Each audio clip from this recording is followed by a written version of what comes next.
Welcome everybody to a review of another Jackie Chan film released via HMV in the Cine edition line, and that is 1994's Drunken Master 2.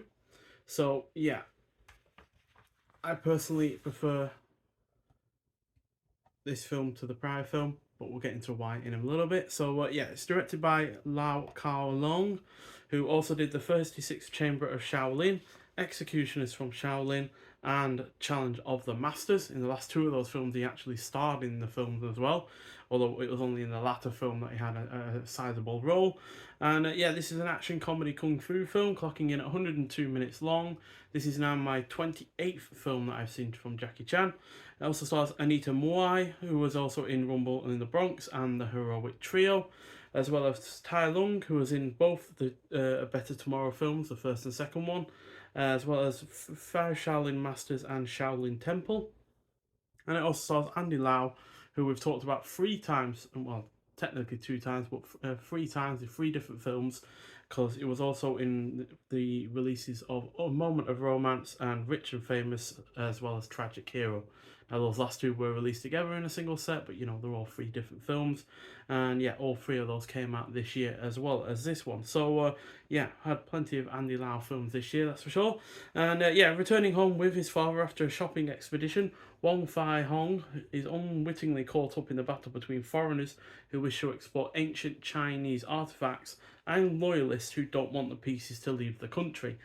Fei Hong must fight against the foreigners using his drunken boxing style and overcome his father's antagonism as well.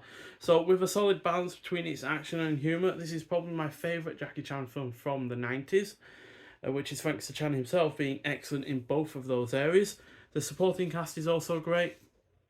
It is well paced. The action scenes are brilliant.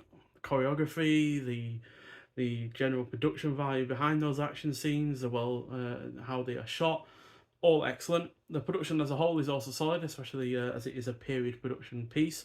It is overall engrossing and is an entertaining effort throughout. So, yeah, superb effort as far as I'm concerned. Easily one of the best action films of the 90s. Solid 4.5 out of 5. So, yeah, like with the previous Jackie Chan release, Rumble in the Bronx, it's not got the most in-depth of releases, as you can see by the case. Special features are non-existent, unlike the Rumble in the Bronx, which did at least have a trailer.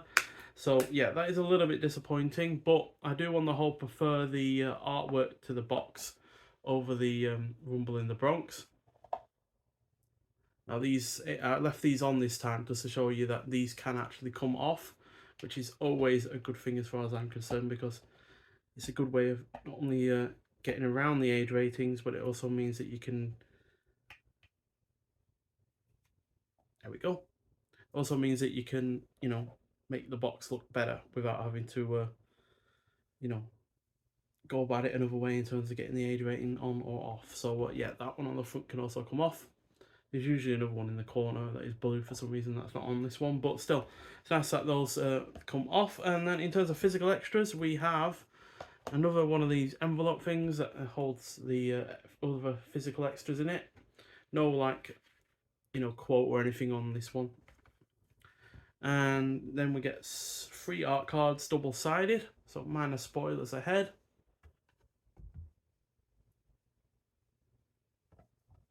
The last 20 minutes of this film is just pure action, and it is so great.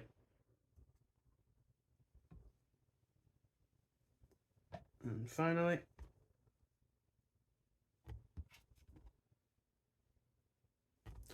and we also get a little booklet as well, again with the same artwork as the art box. And yeah, this has a quick plot synopsis, as well as a few of the crew and the cast. So there you are. And then you've also got shots from the film. Again, minor spoilers, so yeah, nice little extra this is. I do feel like the physical extras in this are a lot better than the Rumble in the Bronx.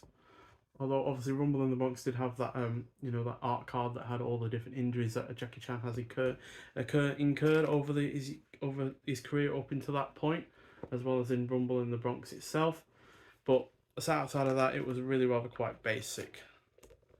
Whereas this booklet, the art cards, and the double-sided poster more than make up for a lack of ingenuity with the art cards. So yeah, I like that poster, and I also really like that poster as well. Although to be fair, this poster was more associated with the American name of this film, which is The Legend of Drunken Master.